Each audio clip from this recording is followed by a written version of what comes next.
400 лет назад человечество было на пике процветания, но их души были полны обмана и ненависти друг к другу.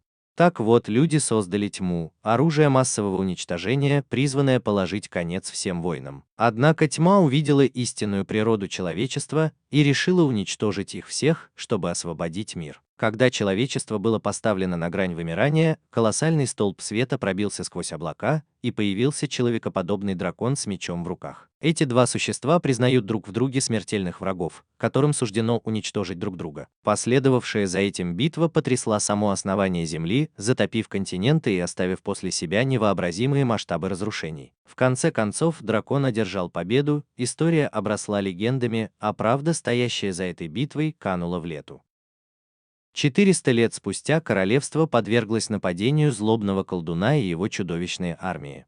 Солдаты доблестно сражались, защищая свою принцессу. Среди них были Йоко, дочь верховного жреца, и Люси, робкий молодой человек. В прошлом отец Йоко наложил на нее невероятно мощное заклинание, способное вызвать дух легендарного черного колдуна в тело Люси.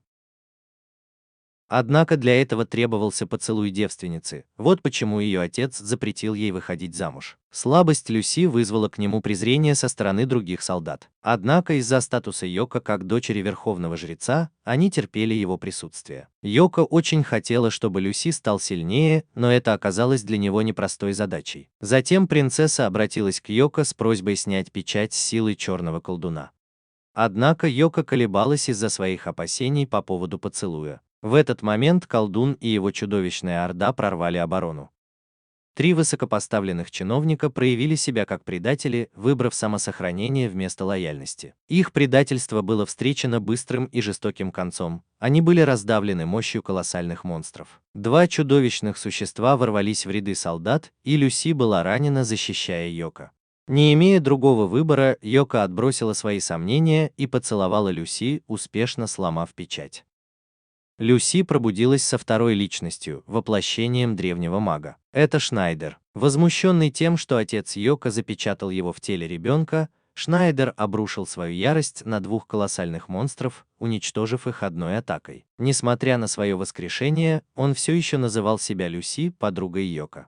Новость о том, что Люси стала воплощением злого колдуна Шнайдера, вызвала шок по всему королевству. Шнайдер был печально известен тем, что начал войну големов 15 лет назад. Он потерпел поражение от 5 великих героев, а перед смертью использовал запрещенную магию, чтобы обеспечить свое перевоплощение. Люди умоляли Шнайдера о помощи, но он не проявил никакого интереса. Он был в долгу перед Йоко, а не перед ними. Несмотря на свою новообретенную власть и высокомерное поведение, он не смог заставить себя бросить ей вызов. Йоко потребовала, чтобы Шнайдер помогал окружающим, и он неохотно согласился. Колдун, преданный последователь Шнайдера, отказывался верить, что человек, стоявший перед ним, был настоящим Шнайдером. Считая его самозванцем, он приказал своим войскам атаковать, но только для того, чтобы стать свидетелем их уничтожения одним движением запястья Шнайдера. Разъяренный и недоверчивый, колдун обрушил на Шнайдера сокрушительный разряд молнии. Шнайдер остался обугленным и неподвижным. Не растерявшись, колдун приблизился и несколько раз ударил Шнайдера по голове. Однако почерневшая поверхность осыпалась, показывая, что в результате нападения Шнайдер всего лишь поцарапал лицо. Разъяренный, Шнайдер пустил в ход свою магию, призвав адское пламя на колдуна. Колдун взмолился о пощаде, но было уже слишком поздно. Заклинание было произнесено, и он превратился в пепел. Принцесса поблагодарила Шнайдера, но он не обратил на нее внимания и вместо этого повернулся к Йоко, задав ей простой вопрос, прежде чем исчезнуть. Йоко погналась за Шнайдером, желая узнать, как он поступит дальше.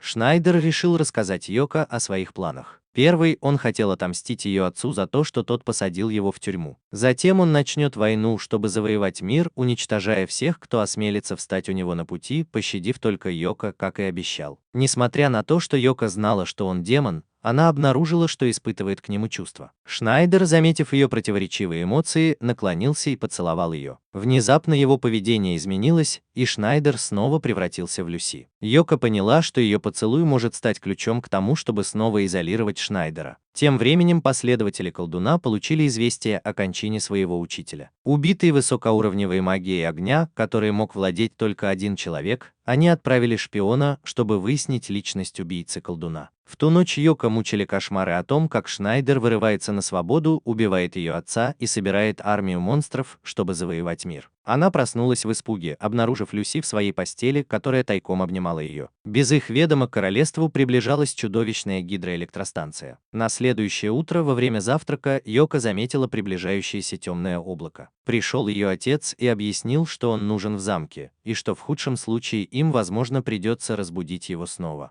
Во дворце гонец принес ужасные новости. Соседнее королевство пало под натиском орды колдунов и монстров, которые теперь маршируют к замку. Их собственные. По мере того, как ситуация становилась все более отчаянной, прибыл верховный жрец вместе с Йоко. Принцесса поблагодарила Люси за его помощь в прошлом. Но Йоко, зная, что Люси ничего не помнит о том времени, когда он был Шнайдером, предположила, что лучше не настаивать на этом вопросе. Верховные жрецы подозревали, что враг замышляет воскресить древнее существо тьмы. Внезапно в город ворвались солдаты и сообщили о нападении Гидры на город. Гидры были дикими существами, и их присутствие в мире людей указывало на то, что кто-то контролирует его. Дворец пришел в беспорядок. Чиновники, чья магия в основном была направлена на исцеление и поддержку, не обладали заклинаниями достаточно мощными, чтобы победить такое существо. Все взгляды обратились к Йоко, призывая ее разбудить Шнайдера. Хотя мысль о том, чтобы поцеловать Люси на глазах у всех, приводила ее в замешательство, нарастающий хаос и настойчивость ее отца в том, что это было необходимо, заставили ее сделать это. Она неохотно попросила Люси закрыть глаза, наклонилась и разбудила Шнайдера поцелуем. Когда Шнайдер пришел в себя, чиновники засыпали его требованиями, ожидая, что он согласится. Однако Шнайдер, как всегда высокомерный и дерзкий, не обращал внимания на их просьбы. Его единственным желанием было мировое господство. Он создал огненную стену, сдерживающую чиновников, и проводил короля и принцессу в безопасное место. Он объявил, что его долг перед Йоко погашен, и объявил о своем намерении убить ее отца, одного из 5 героев, которые запечатали его в качестве первого шага в его завоевании. И все же проблеск страха, оставшийся от их связи, помешал ему полностью бросить вызов Йоко. Когда Шнайдер призвал молнию, чтобы поразить верховного жреца, старик воздвиг священный барьер, сводящий на нет магию Шнайдера. Однако барьер также лишил верховного жреца его собственных магических способностей. Не растерявшись, верховный жрец прибегнул к другой тактике. Используя свою собственную кровь, он активировал скрытую печать, освободив своего голема, заточенного глубоко под дворцом. Колоссальный голем вырвался из-под земли и проломил стены дворца, когда верховный жрец направил его атаку на Шнайдера. Поняв, что его магия бесполезна против голема, верховный жрец приготовился к худшему. Как раз в этот момент Гидра под командованием таинственного колдуна прибыла во дворец, стремясь уничтожить того, кто убил ее хозяина. Вид того, как его призыв был использован против него, привел Шнайдера в ярость. Шнайдер назвал его самом с квадратной мордой, что привело его в ярость. Затем он приказал Гидре атаковать. Но голем поймал Гидру и расправился с ней. Он отчаянно бросился на Шнайдера, но был сбит с ног и затем испепелен огненным заклинанием. Шнайдер хотел продолжить с верховными жрецами, но Йоко остановила его, сказав, что она ошибалась, видя в нем Люси. У нее больше не было к нему чувств. Затем он открыл ей, что Люси и Шнайдер – две половинки одной души. Если Люси умрет, то умрет и Шнайдер. Поэтому, кого бы Люси не любила, он будет любить ее с удовольствием. Она ему не поверила, поэтому он доказал это поцелуем, а затем вернулся к Люси. Тем временем один из 4 лидеров вражеской группировки понял, что магия, свидетелями которой они только что стали, принадлежит Шнайдеру. 15 лет назад Шнайдер повел их на завоевание, но теперь казалось, что он сражается за королевство. Им нужно было провести расследование. Если бы Шнайдер действительно предал их, им пришлось бы принять меры против него. Первый член их группы, мастер-ниндзя Гора, был бы первой угрозой. Верховный жрец и министры обсуждали распространяющееся черное облако. Что еще хуже, их противником был колдун по имени Кайса. Говорили, что Кайсу был ближайшим доверенным лицом Шнайдера, и его сила была не менее внушительной, чем у Шнайдера. В этот момент Кайсу пошел посмотреть, что они только что извлекли из-под печати в том месте, где только что захватили главу тьмы. Скоро они продолжат завоевывать другие места. Как только они прорвутся через оставшиеся 2 королевства, они смогут полностью разрушить печать и возродить тьму. Министры снова подумывали о пробуждении Шнайдера из-за приближающейся более серьезной угрозы. Но Йоко возразила, что это слишком опасно и что она и Люси не являются их орудиями. Министры признали, что давили на нее слишком сильно и согласились с тем, что возвращать Шнайдера было слишком рискованно. Затем она привела Люси домой, где он решил заняться стиркой. Пока она сидела погруженная в свои мысли, Йоко услышала, что над Люси снова издеваются, и побежала ему на помощь. Она не могла поверить, что такой добрый ребенок может обладать половиной души такого жестокого существа. В ту ночь они вдвоем отправились спать, не подозревая о напряжении, царившем в стенах дворца. Внезапно Гаара и его ниндзя проникли в дом Йоко, убив охранников, он ворвался в ее комнату, пытаясь взять ее в заложники.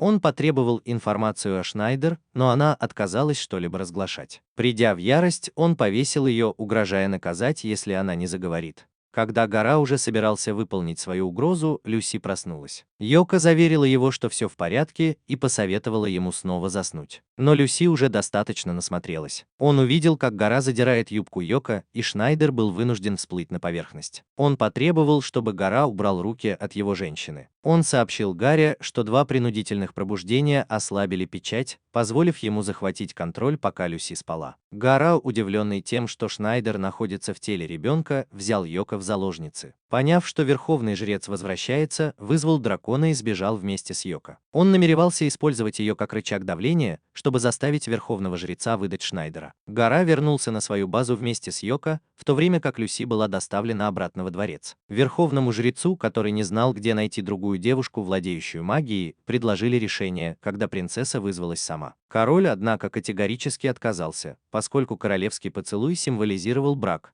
но принцесса не позволила бы своему отцу зацикливаться на таких устаревших традициях. Она хотела внести свой вклад в борьбу со злом, как Йоко. Король, полный решимости избежать дальнейших потрясений, был припровожден обратно в свои покои. Верховный жрец признал риск, связанный с вызовом Шнайдера, но он решил рискнуть, полагаясь на возможность того, что личность Люси может повлиять на мысли Шнайдера. Шнайдер был вызван еще раз, испытывая укол разочарования из-за того, что его разбудила не Йоко. Верховный жрец умолял его спасти свою дочь, но Шнайдер, питая неприязнь к священнику и отвращение к влиянию Йоко, оставался сосредоточенным на своих собственных амбициях. Он верил, что завоевание мира даст ему доступ к любой женщине, которую он пожелает. Он схватил принцессу, заявив, что может заявить на нее права в любой момент. Не впечатленная его высокомерием, принцесса ответила звонкой пощечиной. Ничуть не смутившись, Шнайдер в сопровождении принцессы и солдат направился к убежищу Гары. Гара расспросил Йоко о способе разбудить Шнайдера.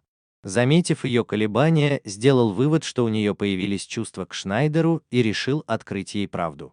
Тем временем солдаты, не видя ничего кроме открытого пространства, начали сомневаться в способности Шнайдера ориентироваться. Их сомнения быстро рассеялись, когда ниндзя окружили их со всех сторон. Принцесса, желая внести свой вклад, обнажила свой меч, но ее присутствие только мешало солдатам. Шнайдер без особых усилий расправился с ниндзя, приказав принцессе снять меч и доспехи для лучшей мобильности. Она неохотно подчинилась, чем вызвало негодование солдата и угрозы в адрес Шнайдера. Гаара, видя упорное молчание Йоко, выпустил на волю слизистого монстра, чтобы развлечь ее. В этот момент Шнайдер подошел к воротам убежища и решил устроить грандиозный вход. Громкий звук предупредил Гаару об их прибытии. Распознав магический знак, Гара, которому было любопытно проверить их способности против его ловушек, позволил им пройти. Группа Шнайдера столкнулась с чудовищным минотавром, охранявшим тропу. Существо бросилось в атаку, вынудив Шнайдера прикрыть принцессу. Однако она снова ударила его за то, что он посмел прикоснуться к ней. Заметив лестницу позади зверей, Шнайдер вместе с солдатами отступил. Он призвал солдат оставаться позади, напомнив им об их долге защищать принцессу. Легко поддавшись его словам, солдаты остались на месте. Принцесса, не желая отставать, попыталась последовать за ним, но Шнайдер быстро подхватил ее на руки и продолжил подъем. Поднимаясь, они столкнулись с грозным глазом демона, защищенным мощным барьером. Йоко, обнаженная от слизи, была подготовлена Гаарой к предстоящей схватке между ним и Шнайдером, жаждущим определить, кто из них сильнее.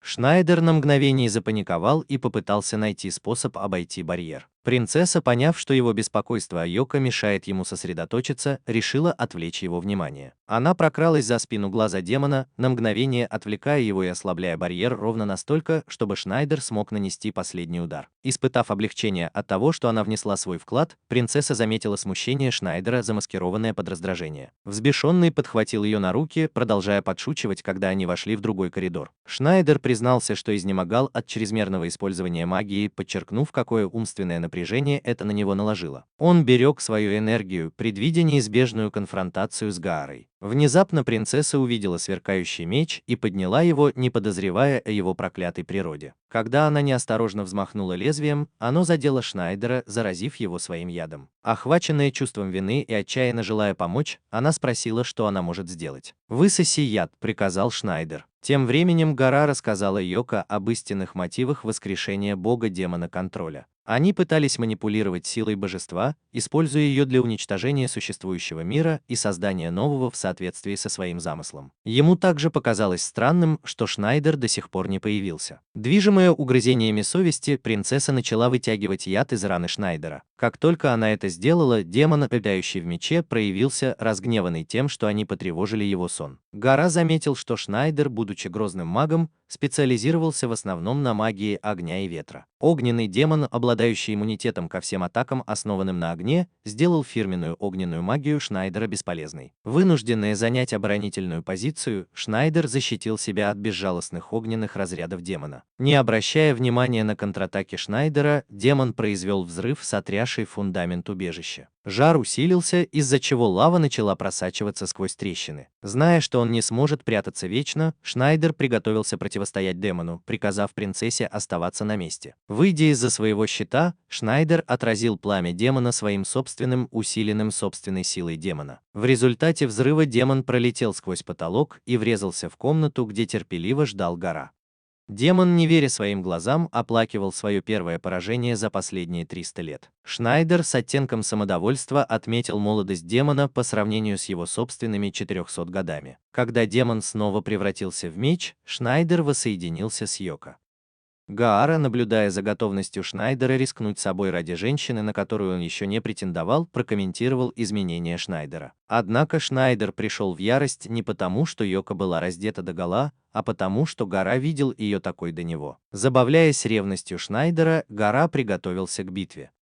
Он предсказал быструю победу. В битве между магом и фехтовальщиком преимущество получает тот, кто нанесет первый удар. Однако, как только бой начался, Шнайдер был застигнут врасплох неожиданной дальней атакой Гары. Гара воспользовался своим преимуществом и вступил со Шнайдером в ближний бой. Шнайдер парировал удары, создавая дистанцию для применения огненного заклинания. Гара прорвалась сквозь пламя и отрубила Шнайдеру руку. Несмотря на травму, Шнайдер высвободил свою магию и в ответ отрубил одну из рук Гары. Гара чудом избежал полной силы заклинания, зная, что прямое попадание будет смертельным. Оба, охваченные яростью и решимостью, приготовились к финальной схватке. Гара, стремясь поколебать решимость Шнайдера, дразнил его ложью о его подвигах с Йоко.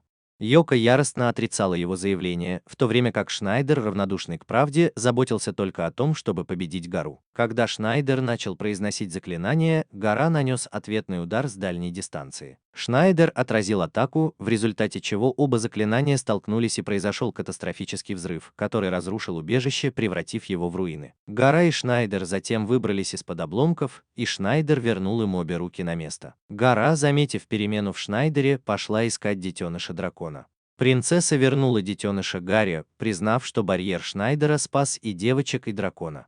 Гара признала свое поражение, в то время как принцесса нашла способность Шнайдера меняться удивительной, несмотря на его жестокость. Затем Шнайдер получил нагоняя от Йоко, что рассмешило Гару. «Я видел, как девочка командовала некогда жестоким Шнайдером, а принцесса, чувствуя себя самозванкой, была найдена своими солдатами. Гаара рассказал, что другая армия напала на их королевство, пока их не было. Внезапно дракон заговорил со Шнайдером, выразив уверенность, что он не забыл об этом даже спустя 15 лет. Тем временем Кайса, разрабатывая стратегию, получил информацию о падении крепости Гара и его предательстве. Подозревая, что Гару обманом заставили следовать за Шнайдером, Кайсу послал одного из 4 небесных королей разобраться со Шнайдером, полагая, что тот их губит. Ни, также командовавший армией, атаковавший дворец, получил просьбу о переговорах. Однако верховный жрец знал, что это будет нелегко, поскольку их противником был небесный царь. Ни, отказавшись простить сопротивление, приказал убить посланника. Внезапно пришло сообщение от Кайсу, в в котором она приказывала убить Шнайдера. Потрясенная, она вернулась в лагерь отдохнуть. Затем Ни столкнулась со Шнайдером в иллюзии. Он заметил, что она не сильно изменилась. Будучи темным эльфом, он спас и приютил ее после того, как она была отделена от своего раздираемого войной клана. Видя в себе отца, для нее пришел в ярость и не сказала ему прекратить манипулировать ее чувствами. Она любила его только для того, чтобы обнаружить его скрытый гарем. Шнайдер объяснял это желанием мужчины, но Ни, не обращая на это внимания, разрушила иллюзию молнией. Она приказала своим подчиненным найти Шнайдера, так как была занята командованием армией. Дракон, наблюдая за неудавшимся примирением Шнайдера с Ни, удивился, почему он последовал за ним, а не за Гарой. Оказалось, что Шнайдер тайно ускользнул, а дракон просто последовал за ним.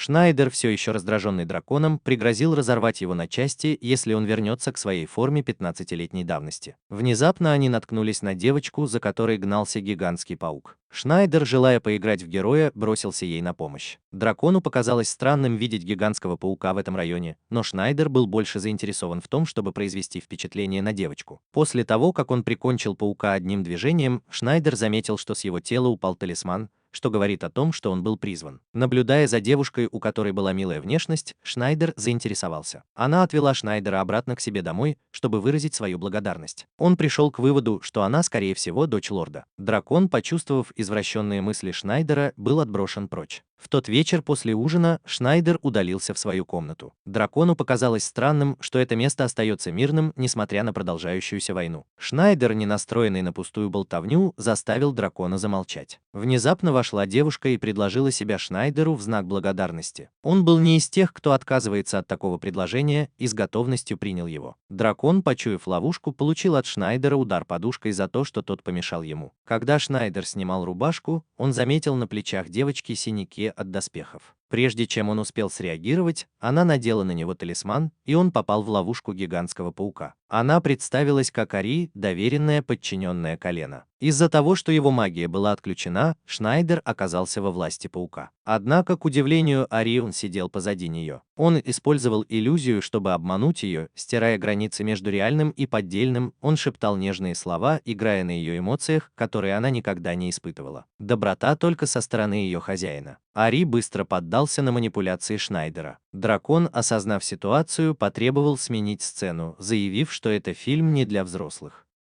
На следующее утро Шнайдер решил снова отправиться в путь, и Ари сообщил ему, что не все еще не простил его и что впереди его ждет еще один убийца. Она боялась, что Шнайдер умрет, но он пообещал, что они снова встретятся. Уходя, Шнайдер слегка пожалел, что прошлой ночью лишь слегка укусил Ари за ухо и не пошел дальше. «Сейчас я немного раскаиваюсь». Урожденная, услышав, что Ари отпустил Шнайдера, понял, что это катастрофа. Другой человек поддался обаянию Шнайдера. Шнайдеру было все равно, друг он или враг. Любая девушка, прикоснувшаяся к нему, была бы немедленно очарована. Я считал Шнайдера самым опасным человеком для девочек. Вскоре после этого Шнайдер столкнулся с убийцей, о котором его предупреждал. Этим человеком был Кай Хан. Шнайдер, заметив, что он выглядит как мужчина, спросил дракона, кто красивее, он или Кай. Дракон никак не мог решить, поэтому Шнайдер отшвырнул его ногой. Монстры, которых привел Кай, бросились на Шнайдера, который мгновенно уничтожил их одним движением. Затем Кай столкнулся со Шнайдером лицом к лицу, спросив, где Ари, не веря, что она могла их предать. Шнайдер сказал ему, что Ари влюбилась в него и что он уже переспал с ней. Разъяренный Кай атаковал его режущим приемом, но Шнайдер увернулся, используя иллюзию, и поразил Кая взрывом. Кай также использовал иллюзию, чтобы увернуться, вынудив Шнайдера выхватить меч демонического огня, чтобы заблокировать атаку. Шнайдер контратаковал, разбив броню Кая, показав, что это женщина. Однако Кай, уверенная, что она была второй после Ни, начала атаку и начала превращать Шнайдера в камень. Шнайдер, недовольный, подумал, что если бы он окаменел, то предпочел бы более стильную позу.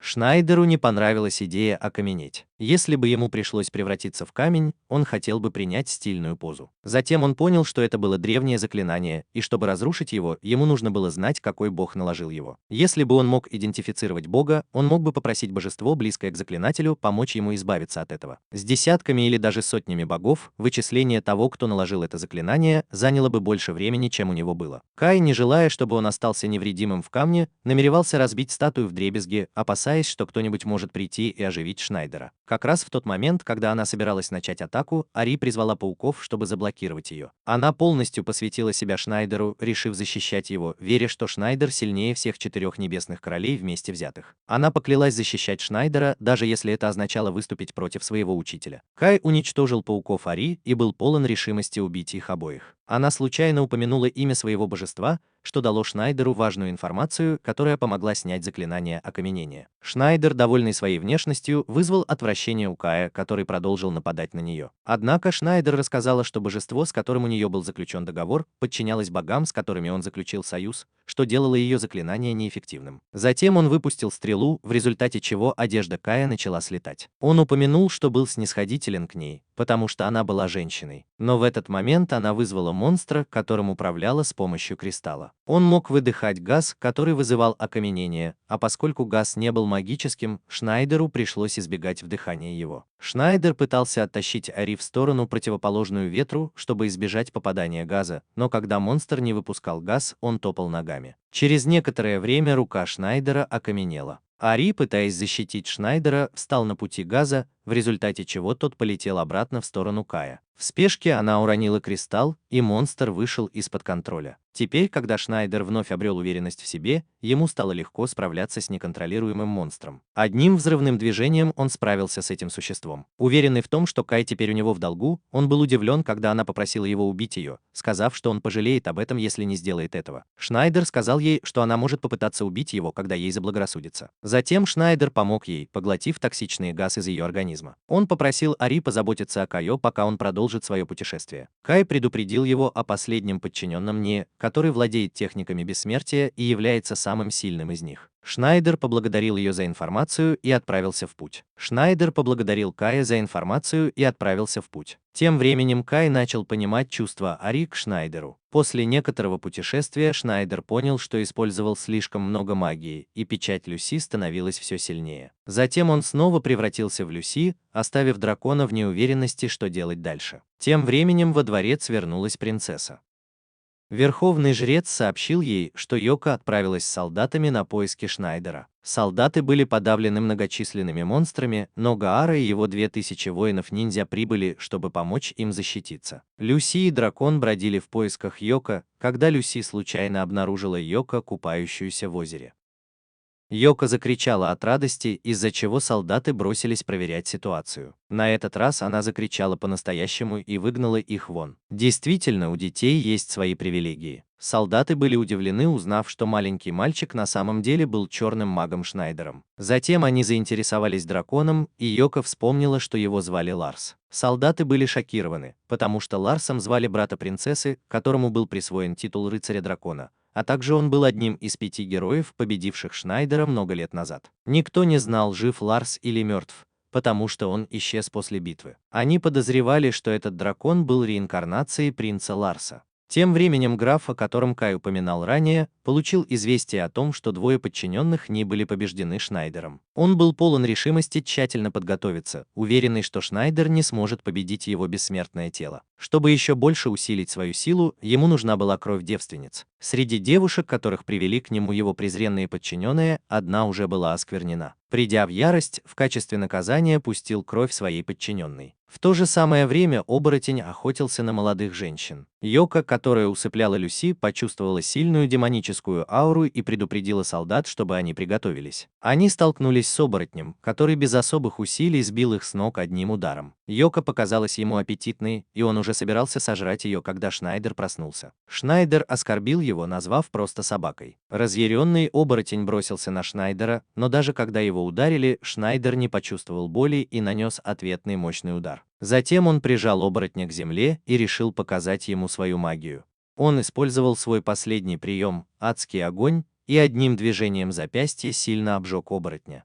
Перепуганное существо взмолилось графу о помощи, заставив Шнайдера осознать, что единственный, кто может командовать оборотнем, это вампир. Он задался вопросом, почему бессмертное существо, подобное вампиру, служит Ни, и заподозрил, что граф собирает кровь девственниц, чтобы увеличить свою власть, стремясь свергнуть обоих. Нии Кайсу. Он потребовал от оборотня ответов, пообещав сохранить ему жизнь, если тот признается. Но как только он подтвердил подозрение Шнайдера, его жестоко убили, раздавив его голову ногами. Затем Йока обвинила Шнайдера в том, что он ушел и снова превратился в Люси. Она также потребовала назвать имена двух девушек, о которых он упоминал ранее, угрожая либо заставить его говорить, либо лишить сна. Слегка напуганный, Шнайдер попросил немного времени. Граф, который все это время наблюдал за происходящим, понял, что Шнайдер не полностью пришел в себя и все еще был запечатан в теле мальчика. Он рассказал, как Шнайдер восстал против 4 королевств вместе со своими 4 учениками, и что Шнайдер становился сильнее с каждой реинкарнацией. На пике своего развития Шнайдер был бы непреодолимым противником, но в своем нынешнем состоянии граф верил, что сможет победить его. Граф и его войска спустились вниз, и Шнайдер, заметив, что Люси проснулась, мгновенно снова оказался в ловушке. Узнав еще одну важную информацию, граф приказал своим людям немедленно схватить Люси и Йока.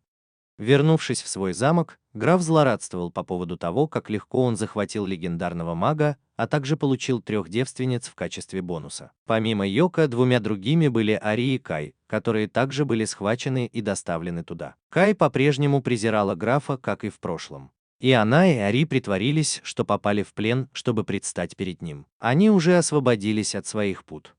Разъяренный некомпетентностью своих подчиненных, граф снова пустил ему кровь. Он был уверен, что выпив наполненную магией кровь обеих девочек, он станет еще могущественнее. Но 2 девочки быстро объединили свои талисманы и искусство владения мечом, чтобы напасть на него. Несмотря на то, что они приняли на себя всю тяжесть их совместной атаки, его регенеративные способности были слишком сильны. Кай достал распятие и чеснок, чтобы сразиться с ним. Он притворился испуганным, но это было только для того, чтобы застать ее врасплох и захватить в плен. Он начал высасывать кровь из руки Кая, полагая, что это сделает его сильнее, чем Нии Кайсу. Вмешалась Ари, полагая, что Шнайдер остановит его. Граф просто посмеялся над ее надеждой, указав на то, что их единственная надежда была заперта наверху. Затем он открыл девочкам правду о печати Шнайдера. Ларс наконец понял, что Верховная Жрица внедрила личность Люси в реинкарнированное тело Шнайдера.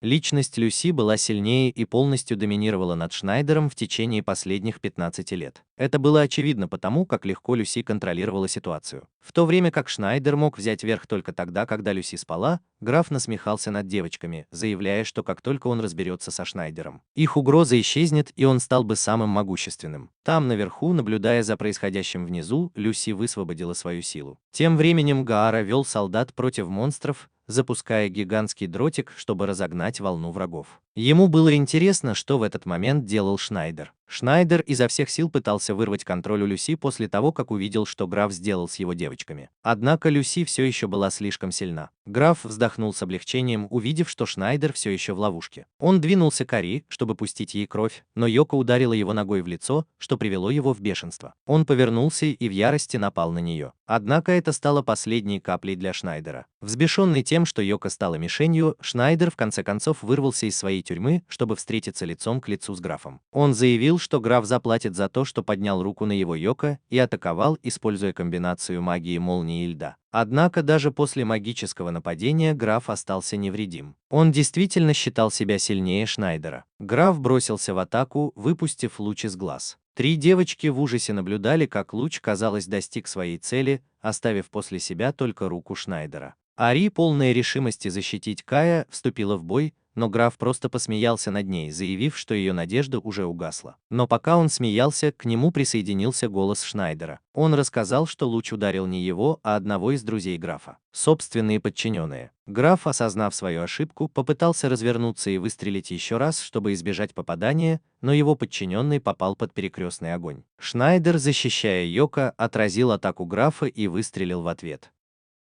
Граф, полагая, что ему удалось увернуться от атаки, внезапно осознал, что солнце уже взошло. Солнечный свет ударил в него и превратил в пепел. Несмотря на свою силу, он все еще был уязвим для солнца. Ларс, полагая, что Шнайдер расправился с графом, был удивлен, увидев летучую мышь, появившуюся из пепла. Шнайдер быстро поймал летучую мышь, зная, что если она доберется до своего убежища, граф воскреснет через 2 дня. Он взял кусочек крыла летучей мыши, чтобы произнести заклинание. Это заклинание будет внедрено в летучую мышь. Если граф попытается завладеть ею снова, заклинание активируется, убивая его и превращая в прокаженного, который больше никогда не сможет воскреснуть. Граф закричал от гнева и отчаяния, в то время как Шнайдер только рассмеялся. Оставшиеся силы графа обратились в бегство. Затем Шнайдер помог Ауре вернуть Кая, проинструктировав ее отвести ее в храм для исцеления. Затем он проверил Йоко, не пострадала ли она. Две девочки расспрашивали его о другой девочке. Шнайдер просто заявил, что выбрал именно Йоко, в то время как Ари все еще находился на рассмотрении. Гаара тем временем победил всех монстров, кроме последнего. Кайсу, наблюдая за происходящим, был потрясен тем, что Шнайдеру удалось манипулировать почти всеми своими подчиненными. Оставшаяся в живых представительница четырех небесных королей Эбигейл подозревала, что не может предать их из-за своего отца Шнайдера. Если бы не осмелилась уверенно заявить, что не предаст их,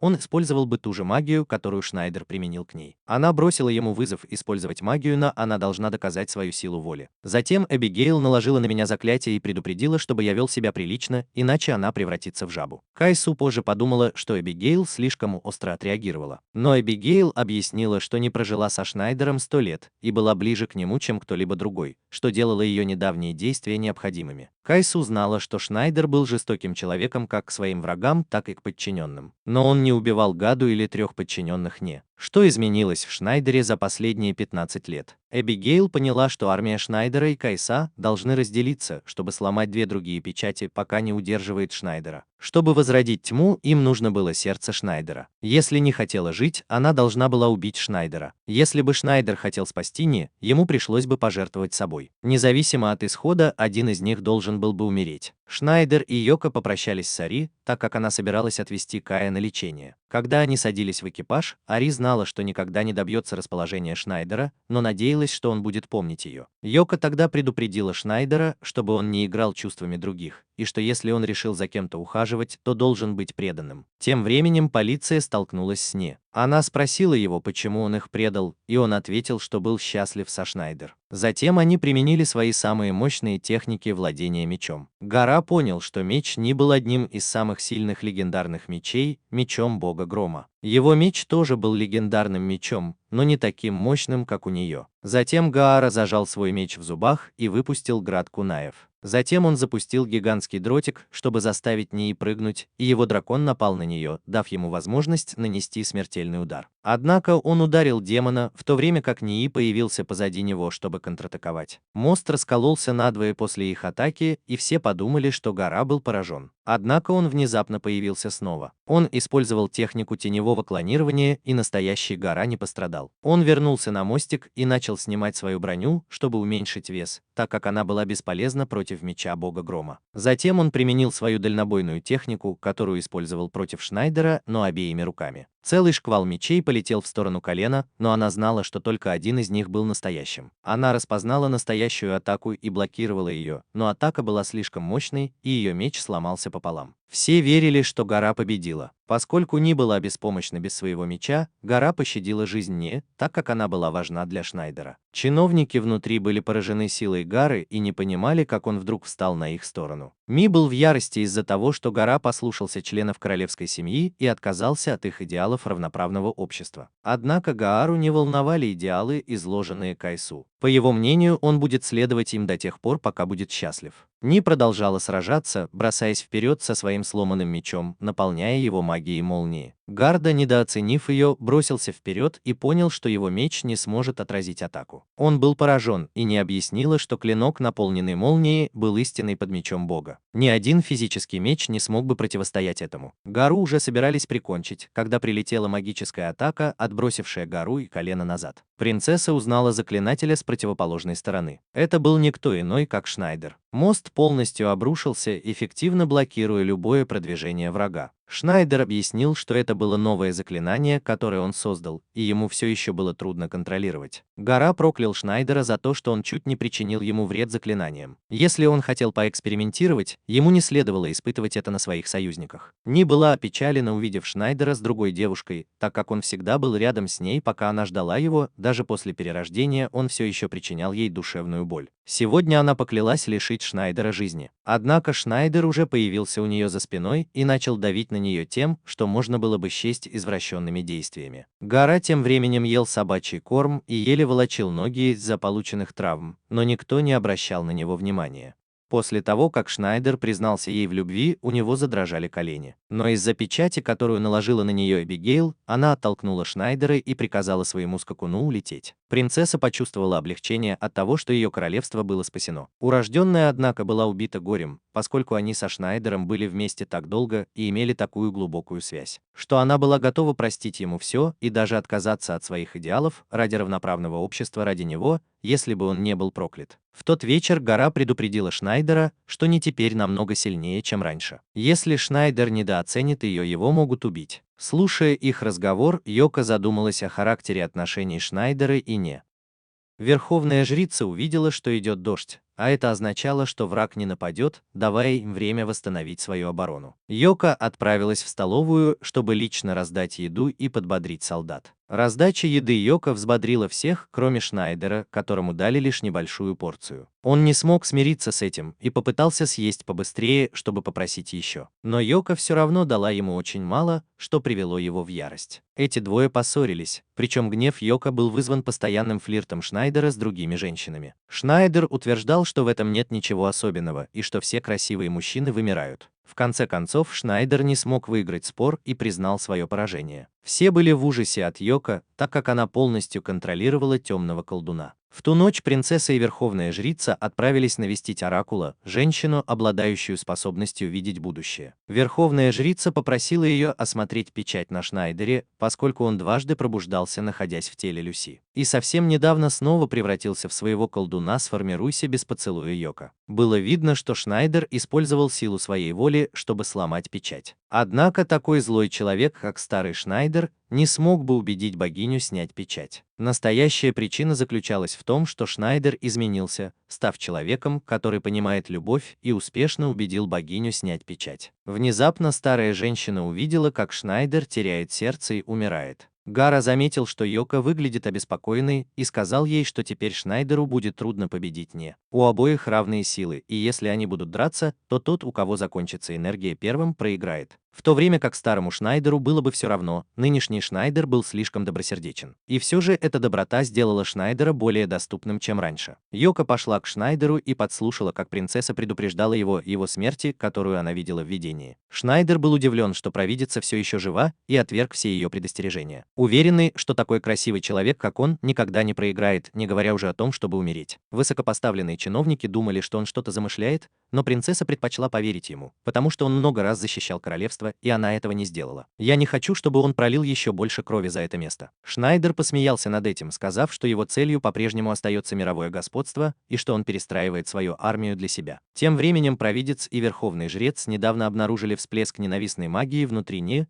и, похоже, она использовала этот шторм, чтобы ослепить их. Шнайдер решил преподать принцессе урок о том, что происходит, когда она входит в комнату мужчины в полночь. Она была готова отдаться ему, если это означало, что он останется. Однако Йока ворвалась в комнату и швырнула Ларса в Шнайдера. Внезапно он понял, что произносится заклинание, и как только он закончил фразу, дворец рухнул под действием разрушительной магии. Гара понял, что только Шнайдер мог произнести такое заклинание. Но поскольку Шнайдер тоже пострадал, Не был единственным возможным виновником. Увидев Шнайдера с другой женщиной, Не разозлился еще больше и решил убить его. Шнайдер, застигнутый врасплох, не успел создать более прочную преграду. Несмотря на просьбы двух девочек не драться, Не подошла к Шнайдеру, что лишило его возможности избежать столкновения. Одолжив у Йока 500 иен, Шнайдер отправился сражаться. Гара заметил, что меч не был восстановлен, и испугался, что у Шнайдера серьезные неприятности. Шнайдер использовал заклинание полета, чтобы сразиться с Не, но она использовала технику, которая истощила его магическую силу, в результате чего он упал. Хитроумная стратегия Не по блокированию величайшей силы Шнайдера его магии сделала его уязвимым. Она атаковала со своего скакуна, в то время как Шнайдер пытался защититься стеной огня, которая была быстро поглощена, оставив его открытым для атак коленями. Расстроенный тем, что не смог помочь Шнайдеру, наблюдал, как демон из огненного меча появился, чтобы помочь Шнайдеру. Он объявил Шнайдера своим хозяином и поклялся защищать его. Затем он схватил свой меч и бросился на колено, но его целью был ее конь, который хотел помешать ей взлететь. Земля под ногами Шнайдера провалилась, и колено последовал за ним, чтобы продолжить бой. Она была удивлена, увидев, что он владеет огненным мечом,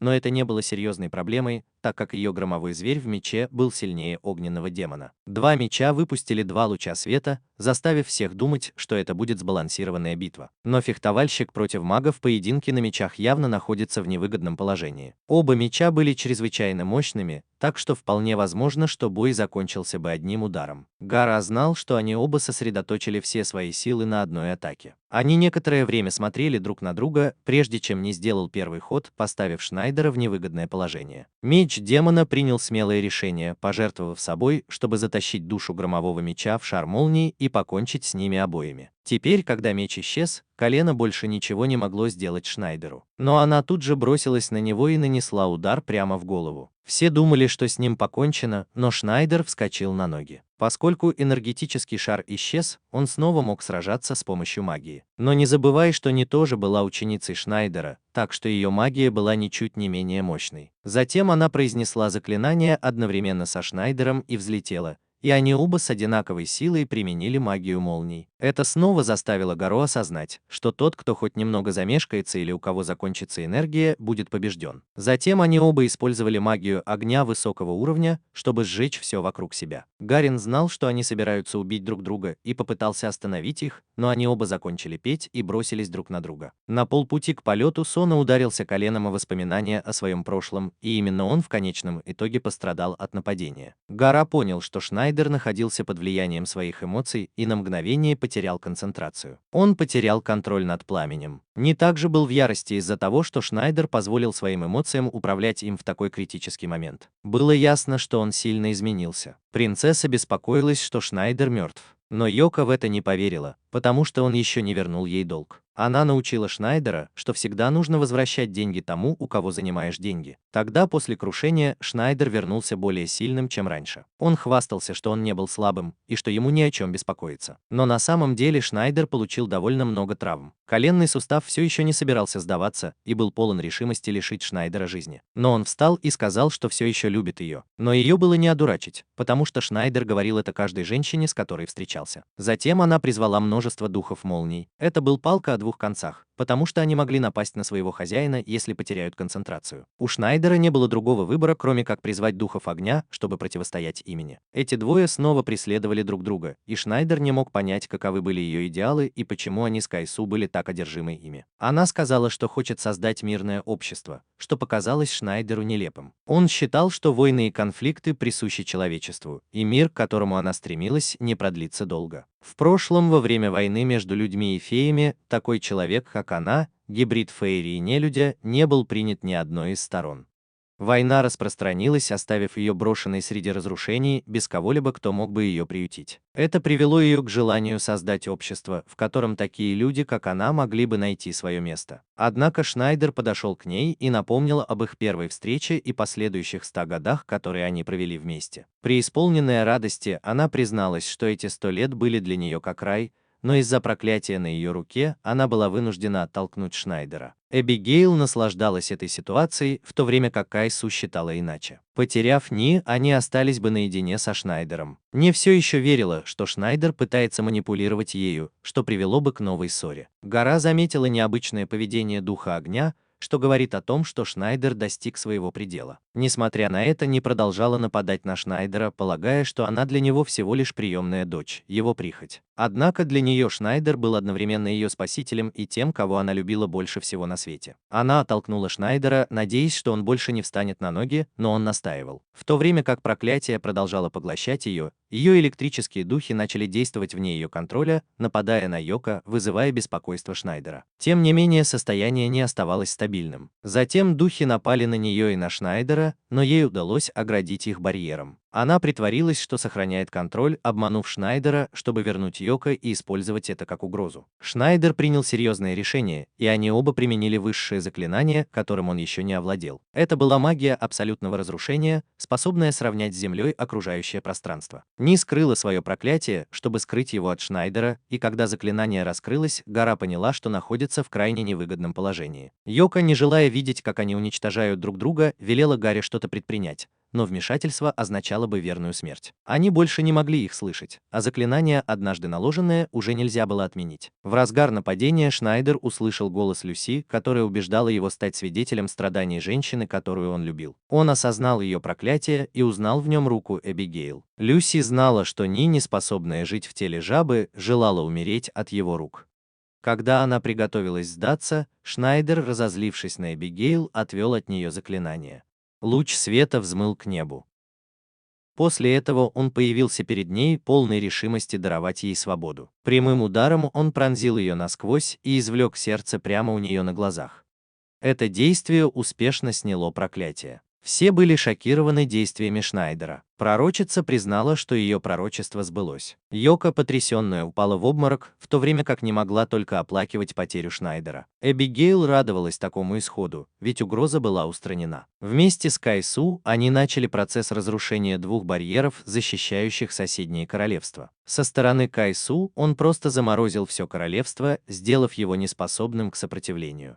Эбигейл, с другой стороны, выпустила свою армию нежити, чтобы прочесать оставшееся королевство. Йока подошла к трупу Шнайдера, не в силах ничего сделать, кроме как оставить поцелуй на его губах, прежде чем уйти. Появился Ларс и рассказал Шнайдеру, что он искал достойного преемника своего прежнего титула рыцаря-дракона. По иронии судьбы, именно Шнайдер, его бывший соперник, был признан наиболее подходящим кандидатом. Внезапно тело Шнайдера начало светиться, превращая его обратно в Люси. Тем временем Кайсу и Эбигейл приближались к завершению своей задачи по возрождению темного бога. Король, почувствовав это, понял, что если темный бог воскреснет, человечеству грозит вымирание, как и в предыдущем мире много веков назад.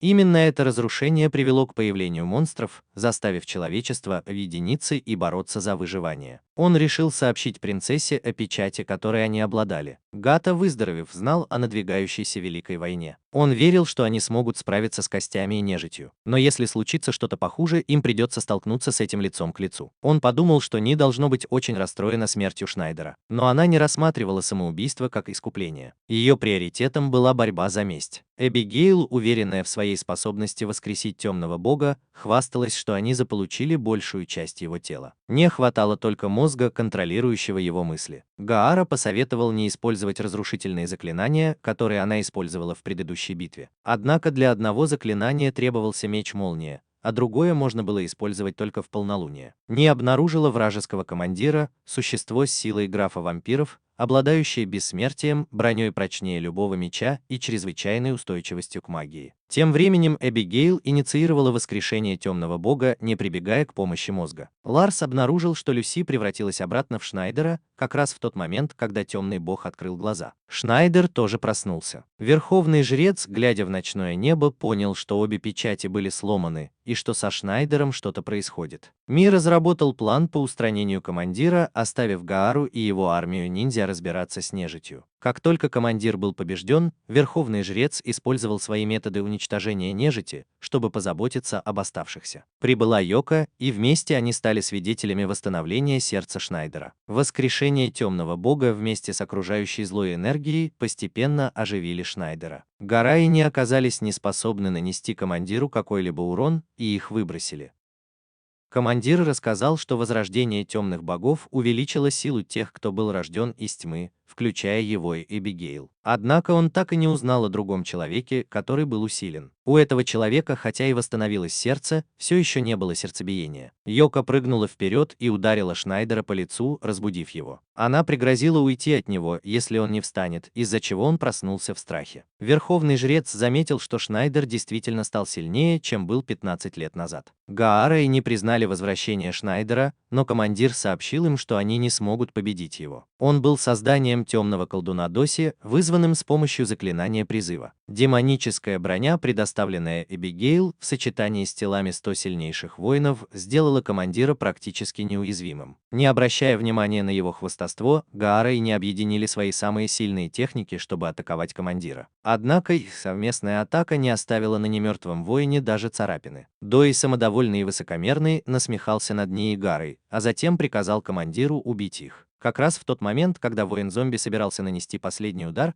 внезапно появился Шнайдер и забил его до смерти, несмотря на то, что на нем была прочная броня демона. Не удовлетворившись этим, Шнайдер также применил взрывное заклинание, чтобы уничтожить командира и надоедливого некроманта. Гара была очень рада видеть, что ее учитель и близкие друзья все еще живы, в то время как не смогла сдержать своего волнения и бросилась обнимать того, кого любила. После победы над легионом зомби народ этой страны провозгласил Шнайдера героем. Все думали, что Шнайдер воскрес. Но Верховный Жрец и Ларс знали, что пробуждение злого бога активировало силу тьмы, поэтому он обрел такие ошеломляющие способности. В ту ночь Шнайдер переоделся Санта-Клаусом, чтобы прокрасться в комнату Йоко и вернуть 500 иен, которые он у нее занял. Но она проснулась и потребовала еще больше процентов. Но Шнайдер сказал, что у него больше нет денег, и он собирается заплатить своим телом, в результате чего Йоко ударила его по лицу. Лицо с шипастой булавой. Эбигейл была в ярости, когда услышала, что его подчиненные потерпели поражение от Шнайдера. Он немедленно приказал другим воинам отправиться в королевство, чтобы посеять хаос. На этот раз был послан одноглазый демон, который владел демонической булавой, оружием разрушения из 3 демонических видов оружия Эбигейл. Контролировать одноглазого демона было поручено пьяному карлику, который приказал своим подчиненным посеять хаос в городе и перебить всех жителей. Жители королевства. Как раз в тот момент, когда карлик собирался причинить вред девушке, появился Шнайдер и избил его. Разозленный проявленным к нему неуважением, гном-колдун приказал одноглазому демону напасть на Шнайдера, но тот был быстро побежден заклинанием молниеносной пушки Шнайдера. Однако рана, которую Шнайдер нанес одноглазому демону, внезапно зажила. Мало того, она еще и приняла гораздо более гротескную форму. Затем одноглазый демон использовал демоническую булаву, чтобы ударить по земле и создать каменные столбы, поднимающиеся из земли, чтобы похоронить Шнайдера. Но такая тривиальная тактика не заставила того, кто утверждал, что он красивый и крутой, как Шнайдер, бороться. Он легко выбрался из-под груды камней и использовал магию огня, чтобы снова сжечь демона. Но мутировавший демон залечил свои раны и превратился в новую, более могущественную форму благодаря введенным в его тело клеткам злого бога. Осознав огромную опасность, Гаара уже собиралась броситься на помощь своему другу, но Шнайдер отказалась от ее помощи. Одноглазый демон использовал полностью заряженную демоническую булаву, чтобы ударить по земле, в результате чего часть города была разрушена в мгновение ока. Шнайдер также уклонился от этой разрушительной атаки. Он заметил, что тело одноглазого демона начало отторгать ткани, привитые злыми богами. Так что у Шнайдера появилась идея. Он попросил Ниигару присоединиться к битве и выиграть ему немного времени. Они все обрушили ужасающие атаки, чтобы отогнать демона, и когда Шнайдер закончил, он создал пламя из запрещенной магии, чтобы сжечь демона. Оно создало барьер, и Шнайдер пнул гнома внутрь него, чтобы тот исчез навсегда. Заклинание было слишком опасным, чтобы его можно было записать, и Шнайдер взял на себя всю ответственность, заставив Гару захотеть ударить его. Потому что ни один из них не выиграл для него время, чтобы произнести это длинное заклинание, и выиграл для него. Затем Шнайдер встал и объяснил Йоко кучу теорий о магии, которую он только что использовал. Гара не мог понять всего этого, и Йоко запретила Шнайдеру снова использовать эти опасные заклинания. Проиграв 2 битвы подряд, Эбигейл стала еще более ожесточенной и жаждущей мести, чем когда-либо. Он задумал призвать самого сильного из своих зомби, обладающего мощной магией и почти бессмертным телом. В настоящее время он был заточен в самой глубокой части подземного лабиринта, о котором не знал ни один искатель приключений. Он считался королем зомби. Королевство сейчас находилось в состоянии хаоса,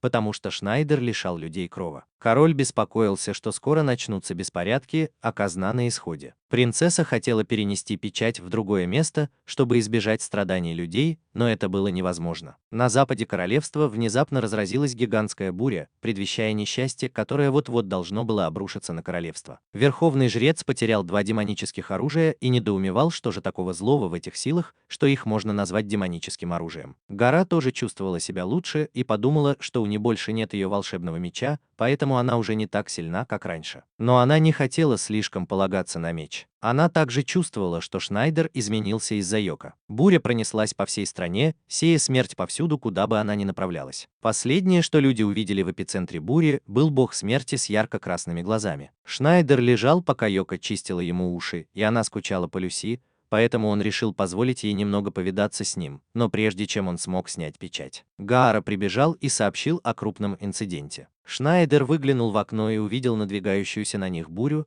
а бог смерти уже стоял у их порога. Верховные жрецы говорили, что в мире существует бесчисленное множество злых демонов, но самыми страшными из них являются бессмертные. Благодаря своей могущественной магии и мистическим тайнам они намного превосходят людей. Он задавался вопросом, как человеческое общество могло создать таких существ. Затем мы узнали, что бог смерти снаружи был одним из тех бессмертных демонов. Его звали Лик. 50 лет назад все 4 королевские семьи, охранявшие 4 печати, происходили из пурпурной королевской семьи. Раньше в этом королевстве был умеренный климат и плодородные земли. Однако за одну ночь пурпурное королевство превратилось в болото, где не могла расти даже трава. Согласно древним записям, было 4 человека, которые стали ликом благодаря заклинанию бессмертия. У всех 4 были свои подземелья, и когда-то они были могущественными жрецами и магами. Ровно 50 лет назад один дурак отправился в это подземелье, чтобы испытать заклинание взрыва. Ударная волна от этого заклинания была настолько мощной, что освободила слизняка и заставила все фиолетовое королевство почернеть за одну ночь. Тебе не нужно произносить имя этого дурака. Йоко знает, кто это. Шнайдер, Гара и не сейчас активно вышли на борьбу с отморозками. Гара не понимал, как Эбигейл смогла убедить отморозка вступить в бой, несмотря на то, что сила отморозка была больше. Шнайдер объяснил, что он уничтожил подземелье отморозка раньше, и Эбигейл использовала это как приманку, чтобы заманить отморозка отомстить ему. Даже несмотря на то, что Шнайдер использовал магию, чтобы создать огненный барьер вокруг города, чтобы остановить продвижение черного дыма. Отморозок не боялся, никакого пожара вообще не было. Он прошел сквозь пламя, как будто ничего не происходило.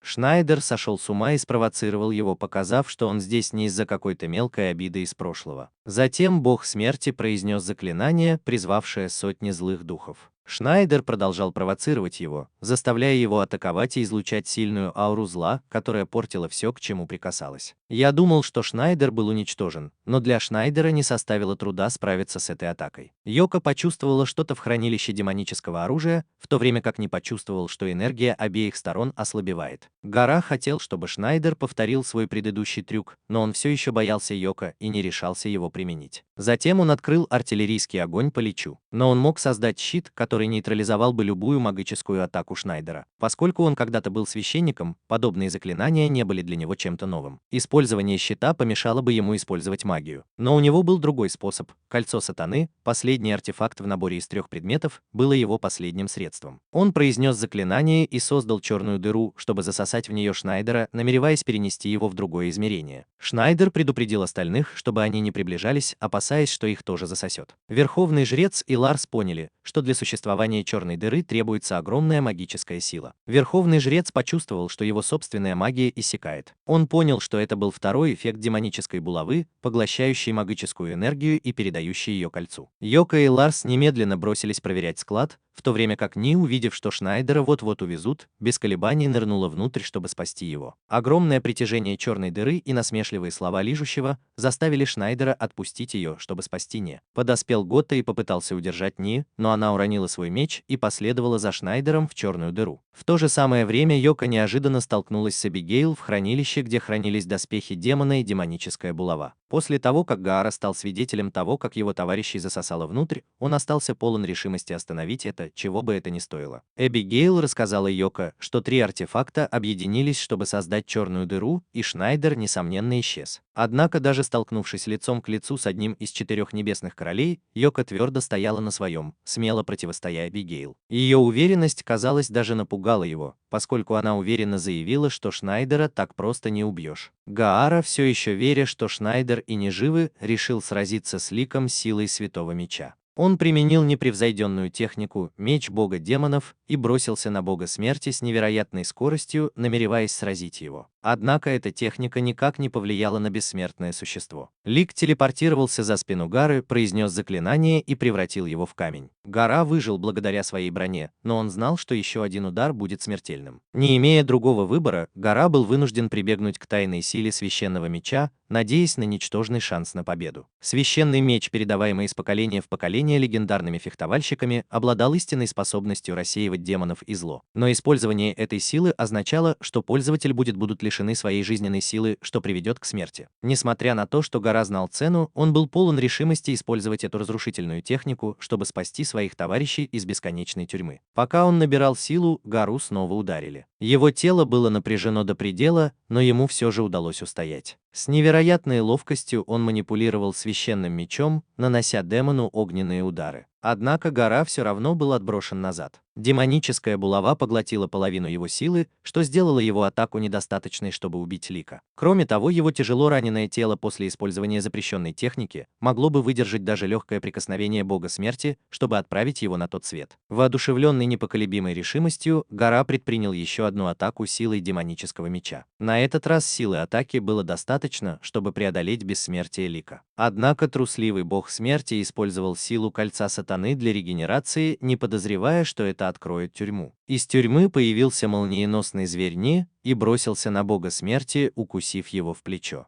За ним по пятам следовали пылающий меч и Шнайдер, а также Ни, взбешенный дерзостью Лика и причинением вреда его дорогому другу Готте. Шнайдер, сжимая в руке пылающий меч, бросился вперед и превратил Лика в пепел. Лик сокрушался, что ему не удалось обнаружить силу, недоступную злому богу. Когда битва закончилась, Шнайдер попрощался с Гарой, готовясь отправить его в последний сон, которому было невыносимо безразличие Шнайдера. Гора восстал из мертвых и отругал его. Шнайдер, видя, что меч лишил гору жизненной силы, не произнес ни единой молитвы и не предложил никакого утешения. Более того, он сказал Гаре, чтобы он отказался от меня. Гаара был сбит с толку. Казалось, что вместо того, чтобы истощить его жизненную силу, меч на самом деле наполнил его силой. Не размышлял о силе, большей, чем у злого бога, о котором Лик упоминал ранее. В то же самое время кольцо сатаны внезапно улетело прочь. Оно автоматически вернулось, чтобы воссоединиться с двумя другими артефактами. Йока заметила, что его план провалился. Эбигейл, зная, что Лик потерпел поражение, планировала вскоре вернуться и забрать все три артефакта. Ему пришлось покинуть хранилище, чтобы спланировать следующую атаку, но солдаты королевства остановили его. Однако с помощью брони из щупалец Эбигейл легко убила всех, кто встал у нее на пути. Йока закрыла дверь, чтобы преградить ему путь, но он выломал ее, чтобы сбежать. Не вернулась, потому что почувствовала неладное, когда увидела летающее кольцо. Она столкнулась там со своим бывшим коллегой, который сеял хаос. Он подумал, что не хотела свести с ним счеты из-за проклятия, но это была ее собственная воля, а не принуждение. Более того, она, казалось, изменилась. Не знала, что именно любовь изменила ее. Раньше она ненавидела Шнайдера, пока он не пожертвовал своей жизнью, чтобы спасти ее. Этот поступок избавил ее от всей ненависти, и теперь у нее осталась только любовь к нему. Так что теперь, помимо желания отомстить Эбигейл за то, что он сделал со Шнайдером, она также хотела спросить его о силе, о которой упоминал Слизняк. Он отказался ей что-либо рассказывать, поэтому она, не колеблясь, применила силу, чтобы заставить его признаться. Эбигейл была уверена, что он сможет победить Нии благодаря своей броне из щупалец. Это был не просто живой объект, заряженный магией, но и громоотвод, который нейтрализовал все заклинания Ни. Ни пришлось применить свое самое сильное заклинание молнии, чтобы проверить, выдержит ли броня. Урон от этого заклинания был невероятно мощным, он затронул и Эбигейл, и Ни. Верховный жрец, зная, что в подвале что-то происходит, беспокоился о своей дочери, которая тоже была там внизу. Эбигейл осталась невредимой после удара молнии и схватила меня сзади. Однако я, казалось, предвидел это.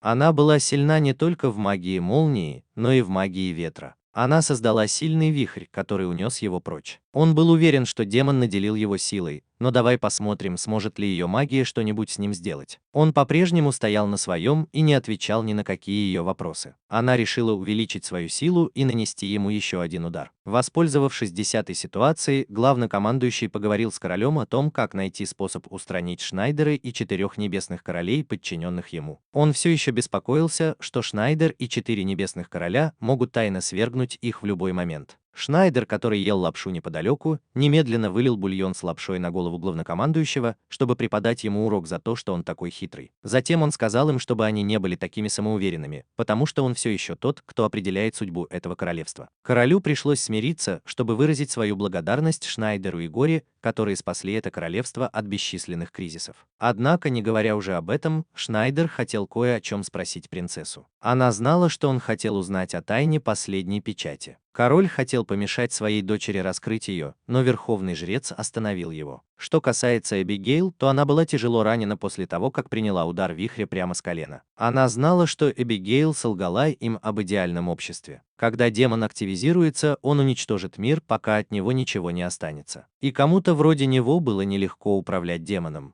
получив преимущество, не призвала громового зверя и превратила его в меч бога грома, чтобы раз и навсегда разобраться с этим надоедливым демоническим культистом. Затем принцесса начала раскрывать Шнайдеру все секреты о печати, которой королевские семьи владели с древних времен.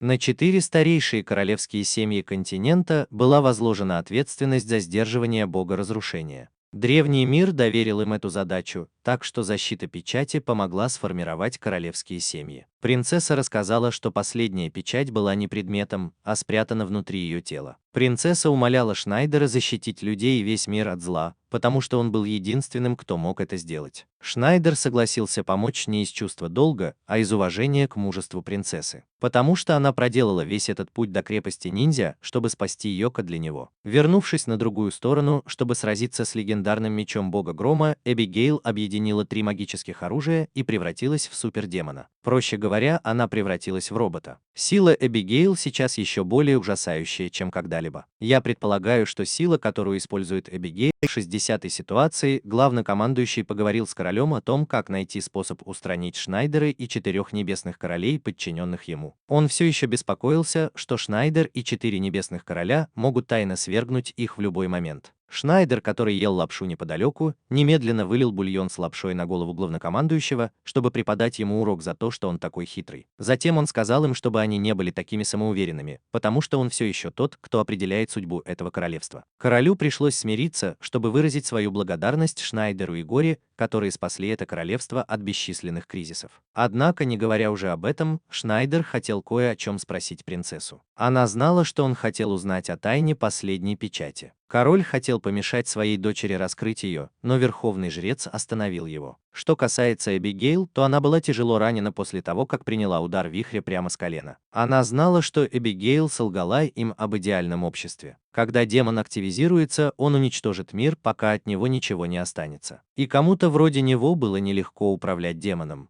Получив преимущество, не призвала громового зверя и превратила его в меч бога грома, чтобы раз и навсегда разобраться с этим надоедливым демоническим культистом. Затем принцесса начала раскрывать Шнайдеру все секреты о печати, которой королевские семьи владели с древних времен. На 4 старейшие королевские семьи континента была возложена ответственность за сдерживание бога разрушения. Древний мир доверил им эту задачу, так что защита печати помогла сформировать королевские семьи. Принцесса рассказала, что последняя печать была не предметом, а спрятана внутри ее тела. Принцесса умоляла Шнайдера защитить людей и весь мир от зла, потому что он был единственным, кто мог это сделать. Шнайдер согласился помочь не из чувства долга, а из уважения к мужеству принцессы. Потому что она проделала весь этот путь до крепости ниндзя, чтобы спасти Йоко для него. Вернувшись на другую сторону, чтобы сразиться с легендарным мечом бога грома, Эбигейл объединила 3 магических оружия и превратилась в супердемона. Проще говоря, она превратилась в робота. Сила Эбигейл сейчас еще более ужасающая, чем когда-либо. Я предполагаю, что сила, которую использует Эбигейл, скорее всего является магией, созданной прежним миром. Так вот, она вытаскивает Эбигейл наружу, чтобы ей было легче высвободить всю мощь меча бога грома. Как только цель оказывается в пределах досягаемости, не немедленно бросается в атаку, но сила демонической брони сводит на нет все ее атаки. Воспользовавшись ситуацией, Эбигейл наконец раскрывает не свои истинные мотивы. История о воскрешении злого бога для установления мира во всем мире – всего лишь предлог. Ее настоящая цель – помочь богу разрушения свести все, что существует на земле, к нулю. Внезапно появляется Шнайдер со своим големом и управляет им, чтобы ударить Эбигейл прямо в лицо. По иронии судьбы, лицо, скрытое за непобедимой броней, является ее единственным слабым местом. Понимая, что Шнайдер стал хорошим человеком, Эбигейл ведет нечестную игру, взяв меня в заложники. Удивительно, но человек с таким сильным эго, как у Шнайдера, на самом деле становится на колени и умоляет Эбигейл проявить милосердие. Эбигейл очень приятно видеть, как самый могущественный маг в мире ведет себя как ползучее насекомое. Как только Эбигейл теряет бдительность, Шнайдер немедленно управляет големом, чтобы ударить его аватара и спасти свою любимую дочь. Заложник больше не мешает Шнайдеру, он приходит в состояние повышенной концентрации и готов сделать все возможное против Эбигейл. Испугавшись силы голема на близком расстоянии, Эбигейл быстро использует магию, чтобы выстрелить молнией и уничтожить голема одним ударом. Имея преимущество в экипировке, Эбигейл высокомерно требует, чтобы Шнайдер подчинился ему, или он пощадит его и его спутников. но он отказывается, приводя Эбигейл в бешенство, который, не колеблясь, раздавит его роботом. Как раз в тот момент, когда все думают, что все кончено, Шнайдер встает на ноги и даже поднимает гигантское тело Эбигейл с помощью чистой мышечной силы. Встреча с сильным противником пробуждает в Шнайдере жестокую натуру. Он произносит древнее запрещенное заклинание, заманивая Эбигейл в ловушку на границе тени и позволяя ей пожирать его целиком, кусочек за кусочком, пока ничего не останется. Печать на теле принцессы внезапно активируется, освобождая злого бога на несколько коротких секунд, что также дает Эбигейл больше темной силы, чтобы уничтожить его. Освободись от чар. Шнайдер, не ожидавший этого, был застигнут врасплох и потерял левую ногу, в то время как его вторая рука была серьезно ранена. Верховный жрец понимает, что печать на теле принцессы начинает разрушаться. Восстановив преимущество над Шнайдером, Эбигейл начинает безжалостно пытать его. Он впечатывает Шнайдера в стену и топчет его как тряпку. Уничтожив своего самого грозного противника, Эбигейл переключает свое внимание на принцессу, чтобы уничтожить последнюю печать. Верховный жрец не знает, откуда ему это известно, но ему нужно только сделать вывод, что они спрятали печать в таком месте, которое он не смог бы почувствовать. И где же еще, как не в теле самого важного человека в стране? Оказавшись в безвыходной ситуации, Шнайдер вспоминает о своем обещании обеспечить безопасность принцессы и вскакивает с места. Он начинает произносить самое сильное заклинание, какое только может. То же разрушительное заклинание, которое он использовал, чтобы взорвать колено и замок в воздух. Но, к его несчастью, самое сильное заклинание Шнайдера не действует на демоническую броню Эбигейл. Как раз в тот момент, когда он собирается прочитать всем лекцию. Сверху колено также накладывает разрушительное заклинание, нацеленное на него. Оба конечных заклинания вместе производят тепловую энергию в 1,5 раза превышающую предыдущее заклинание черного огня. Так что его мощность вполне достаточна для того, чтобы взорвать броню демона. Взрыв уничтожает все, что находится в зоне поражения, поэтому дворяне и ниндзя ошибочно полагают, что битва окончена. Однако из облака пыли раздается дикий смех Эбигейл, который разрушает все надежды.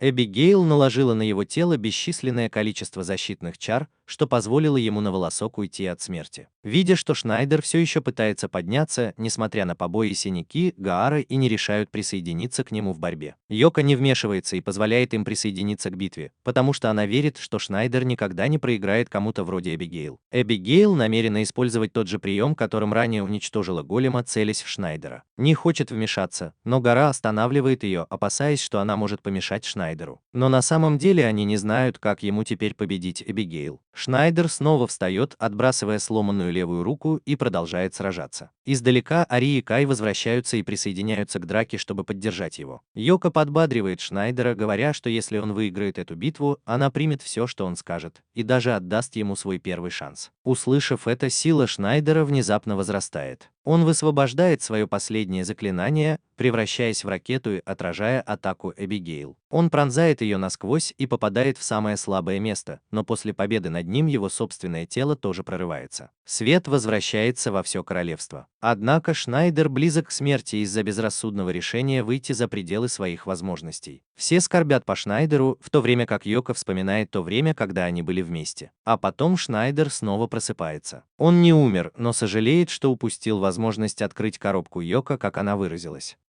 Йока разозлилась и ударила его ногой по голове. Гаара наконец-то понял, что Йока единственная, кто по-настоящему понимает Шнайдера. Однако их радость недолговечна. Эбигейл снова просыпается и использует свою броню и щупалец, чтобы похитить Йока. Он потерял робота, но теперь этого более чем достаточно, чтобы сразиться с неполноценным Шнайдером. Внешне Гара и не кажутся в порядке, но их состояние не сильно отличается от состояния Шнайдера. У Гарды порваны связки на правой руке и повреждены внутренние органы в результате схватки с Ликом, в то время как у Ни закончилась магия после того, как она ранее произнесла разрушительное заклинание. Эбигейл взяла Йока в заложницы, чтобы обеспечить его безопасность. Он знает, что Шнайдер не стал бы нападать безрассудно, поэтому он стреляет в него. Опасаясь, что из-за нее все погибнут, Йока умоляла Шнайдера не обращать на нее внимания и дать отпор. Даже если этот мир несовершенен, они не могут позволить ему разрушить его. Эбигейл видит, что Йока разумна. Но если бы это был прежний Шнайдер, он бы уже напал. Однако тот Шнайдер, который сейчас полон любви и сострадания, совсем другой. Верховный жрец также знает, что выбор между судьбой мира и жизнью его дочери прост для обычных людей, но не для Шнайдера. Он погружен в свои мысли. Так что Эбигейл тут же стреляет в него еще раз. Аристократы вступают в разговор, говоря, что судьба мира важнее, чем жизнь одной единственной девушки. Но столкнувшись с этим трудным выбором, Шнайдер удивляет всех, смело заявляя, что предпочтет Йока всему миру. Эбигейл разражается смехом. Сказав, что Шнайдер стал слишком слаб и больше не является легендарным магом, он наносит завершающий удар. Но в этот момент появляется паук из заклинания Ари, который блокирует атаку и помогает Шнайдеру. Она освобождает Ниигаару, а Кай предпринимает смелый шаг, чтобы спасти Йоко. Эбигейл в ярости из-за того, что его планам постоянно мешают, но он все еще может смеяться, потому что в его броне из щупалец есть клетки бога разрушения. Он позаимствовал силу злого бога, чтобы создать армию нежити, которая окружит группу Шнайдера. Те, кто умеет владеть мечами, бросаются в бой, в то время как Ари остается позади, чтобы защитить Шнайдера. Вместе они сражаются и побеждают многих немертвых, но их постоянно воссоздают клетки злого бога. Чтобы помочь группе Шнайдера, солдаты королевства и отряд ниндзягары присоединяются к битве. Стратегия подавляющего численного превосходства противника вскоре сводится на нет Эбигейл, когда она решает объединить нежить в гигантскую супернежить. Увидев легкую цель, Колено быстро использует магию молнии, чтобы поразить врага. Однако урон слишком слабый, потому что она заранее исчерпала свою магическую силу. Эбигейл выпускает шквал пуль, чтобы уничтожить почти все основные силы противника. В то же время основные силы Шнайдера достигли предела своих возможностей. Гаара потерял руку, колено серьезно повреждено, а Ари использует пауков, чтобы защитить Шнайдера. В своем туманном сне Шнайдер видит Люси, которая предлагает ему спасти королевство, которое они оба любят. Однако Шнайдер отвергает это предложение, утверждая, что мир и женщины всегда были в его власти, и он не позволит этой ублюдочной Эбигейл превратить его в дурака. Шнайдер снова просыпается, принося надежду всем. Он решает лишить Эбигейл жизни любой ценой. Но Эбигейл наслаждается, наблюдая, как он пытается справиться со своим изуродованным телом и истощенной магией. Все советуют Шнайдеру сдаться и спасти свою собственную жизнь. Но только Йоко, которая понимает его лучше всех, поощряет его победить своего врага. Внезапно духи огня собираются и создают временное тело для Шнайдера. С этим буквально горячим телом Шнайдеру удается угрожать Эбигейл. Он понимает, что злой бог также наделяет Шнайдера силой. Кайсу не понимает смысла криков злого бога, но кажется, что они с чем-то перекликаются. Эбигейл теперь понимает, почему Шнайдер был готов пожертвовать собой, чтобы спасти Ни, потому что он знал, что злой бог даст ему силу. В конце концов, он был ближе всех к злому богу, бывшему командующему армией тьмы. Он слишком много болтает, поэтому Шнайдер ударил его. Взбешенный тем, что его прервали, Эбигейл приказывает гигантской нежити атаковать. Но теперь Шнайдер может легко блокировать их атаку. Он произносит заклинание, и Эбигейл хочет разрушить его. Но огненный демон прерывает его. Помогая Шнайдеру, он высвобождает разрушительное заклинание, заставляя Эбигейл объединить больше нежити в гиганта, чтобы взять на себя дополнительную нагрузку. Однако Шнайдер одновременно произносит вторые заклинания, превращаясь в ракету и пронзая гиганта насквозь. Затем он испепеляет щупальца Эбигейл и наносит ему несколько ударов. Однако у Эбигейл все еще есть козырь в рукаве, кольцо, за которое он принимает удары, чтобы с его помощью снова затянуть Шнайдера в черную дыру. Но как только он достает кольцо, Шнайдер бросает свой огненный меч, пригвоздив его к скале и лишив возможности использовать магию. Затем Шнайдер падает в обморок от изнеможения, шепчет свои последние слова Йоко и закрывает глаза. Все думают, что он мертв, но его рука тайком ощупывает ягодицу Йоко, заставляя ее отдернуть ее. Их радость недолговечна, потому что Эбигейл каким-то образом появляется снова. Вероятно, это еще одно заклинание иллюзии, которое мы видели на протяжении всего фильма. Йоко выходит вперед, чтобы защитить Шнайдера, и понимает, что место, где стоит Эбигейл, вот-вот рухнет. Она подбегает и бросает на него камень, отчего тот падает прямо на него. Она исчезает, а Эбигейл оказывается насаженной на потолок и умирает. Тело, содержащее клетки злого бога, начинает терять контроль и медленно разрушает все вокруг. Гора бросается защищать Ни и Шнайдера, но все они исчезают. Душа Шнайдера отделяется и находит Йоко. Они исчезают, и в армии остаются только Кайсу и его люди. Вскоре после этого в уединенной деревне самураев они находят незваного гостя, которым оказывается Йоко, и Люси обращается к ним за помощью. На этом первая часть фильма заканчивается.